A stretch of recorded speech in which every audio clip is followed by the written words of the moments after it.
पंचायत चुनाव के घमासान के लिए बीजेपी ने जी राम जी प्लान बनाया है। गांव में मंत्री ऑफिसर लगातार कार्यक्रम और चौपाल कर रहे हैं। पंचायत चुनावों के लिए 1.5 लाख कार्यकर्ता बीजेपी ने उतारे हैं। चुनावी बिसात से बीजेपी की भगवामय माहौल की तैयारी है। सीएम योगी से लेकर बीजेपी संगठन पंचायत चुनावों की तैयारी में मजबूती से जुट गया है।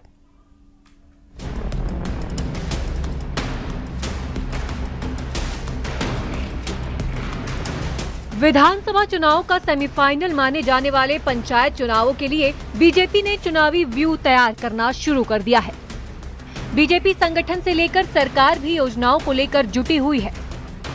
जी राम जी योजना को लेकर गांव में सरकार के मंत्री और अफसर कार्यक्रम और चौपाल शुरू कर चुके हैं। बीजेपी ने पंचायत चुनाव के लिए प्रदेश से लेकर जिला, ब्लॉक और वार्ड तक संयोजकों की तैनाती कर दी है। बीजेपी ने पंचायत चुनाव के लिए 1.5 लाख से ज्यादा कार्यकर्ताओं की तैनाती कर दी है। बीजेपी की रणनीति है कि यूपी में गांव की सरकार यानी कि पंचायत चुनाव की सियासी जमीन पर चुनावी बिसात अभी से बिछा के माहौल को भगवमय किया जाए। पंचायत चुनाव हमारी प्राथमिकता में है। पहले भी हम भारतीय जनता पार्टी की सरकार बनने के बाद हमने पंचायतों का विकास किया है। माननीय प्रधानमंत्री मोदी जी और माननीय योगी जी की प्राथमिकता में गाँवों का विकास है, गरीबों का विकास है और गांवों और गरीबों के विकास से ही भारत का विकास संभव है। भारत की जो आर्थिक स्थिति को बढ़ाने की बात है, जब तक गांव का विकास नहीं होगा, भारत की आर्थिक स्थिति और उत्तर प्रदेश की आर्थिक स्थिति अच्छी नहीं होगी। सीएम योगी से लेकर बीजेपी संगठन पंचायत चुनाव की तैयारियों में मजबूती से जुट गया है। सीएम योगी ने पंचायत राज विभाग की समीक्षा बैठक कर पंचायतों के सशक्तिकरण और विकास पर जोर दिया।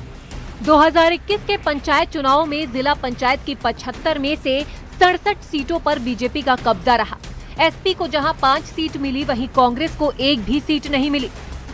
ग्राम्य विकास विभाग के मंत्री और डिप्टी सीएम केशव प्रसाद मौर्य ने जी राम जी योजना को लेकर गांव के दौरे भी शुरू कर दिए हैं।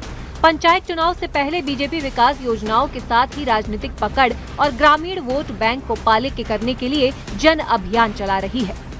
ग्राम विकास विभाग के जो मंत्री हैं डिप्टी सीएम केशव प्रसाद मौर्य, उन्होंने भी पिछले दिनों निर्देशित किया कि जी राम जी योजना के बारे में गांव के लोगों को बताएं और वहां पर अफसर चौपाल लगाएं। यानी कि जहां एक तरफ मुख्यमंत्री योगी आदित्यनाथ पंचायत चुनाव को लेकर लगातार सक्रिय हैं, पंचायतों के विकास को लेकर सक्रिय हैं, वहीं दूसरी तरफ भारतीय जनता पार्टी संगठन भी मजबूती से अब पंचायत चुनाव में विपक्ष की घेराबंदी करने में जुट गया है। कैमरामैन रवि के साथ संकेत Mishra, news 18 Lucknow.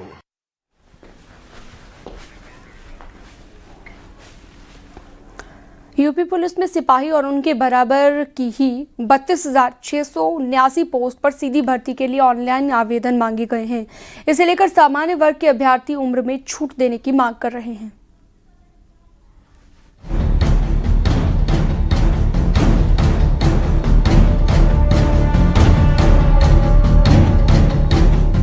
UP police में 32,679 सिपाही और उनके बराबर पोस्ट पर सीधी भर्ती के लिए ऑनलाइन आवेदन आमंत्रित करने के बाद सामान्य वर्ग के अभ्यर्थी आयु सीमा में छूट देने की मांग करने लगे हैं।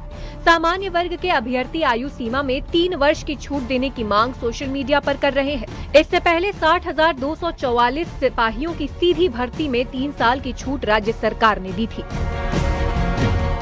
सामान्य वर्ग के अभ्यर्थियों के लिए अधिकतम आयु 22 वर्ष है, जबकि SC, ST और OBC के अभ्यर्थियों को अधिकतम आयु में 5 वर्ष की छूट शासनादेश के मुताबिक दी जाती है। अब सोशल मीडिया में कई अलग अलग प्लेटफॉर्म पर इस तरह के कैंपेन चलाई जा रही है कि सामान्य वर्ग के अभ्यर्थियों और अन्य अभ्यर्थियों को भी अधिकतम आयु में छूट दी जाए। दरअसल भर्ती बोर्ड द्वारा जारी विज्ञप्ति में सिपाही भर्ती के लिए पुरुषों की अधिकतम आयु 22 वर्ष और महिला अभ्यर्थियों की अधिकतम आयु 25 वर्ष निर्धारित की गई है। हालांकि अन्य पिछड़ा वर्ग SC, ST के आवेदकों को अधिकतम आयु सीमा में 5 साल की छूट नियमों के तहत दी गई है। सामान्य वर्ग के अभ्यर्थी सोशल मीडिया में अधिकतम आयु सीमा में 3 साल की छूट देने की मांग का कैंपेन चला रहे हैं। कई विधायकों ने भी इस मुद्दे को लेकर सीएम योगी को पत्र लिखा है। वहीं एसपी अध्यक्ष अखिलेश यादव ने भी इस मामले में सोशल मीडिया पर पोस्ट डाली है। हैदरगढ़ बाराबंकी से बीजेपी विधायक दिनेश रावत, योगी सरकार में मंत्री और बरेली से विधायक डॉक्टर अरुण कुमार, संत कबीर नगर से विधायक अनिल कुमार त्रिपाठी के सीएम योगी को इस मामले पर लिखे पत्र सोशल मीडिया में वायरल है।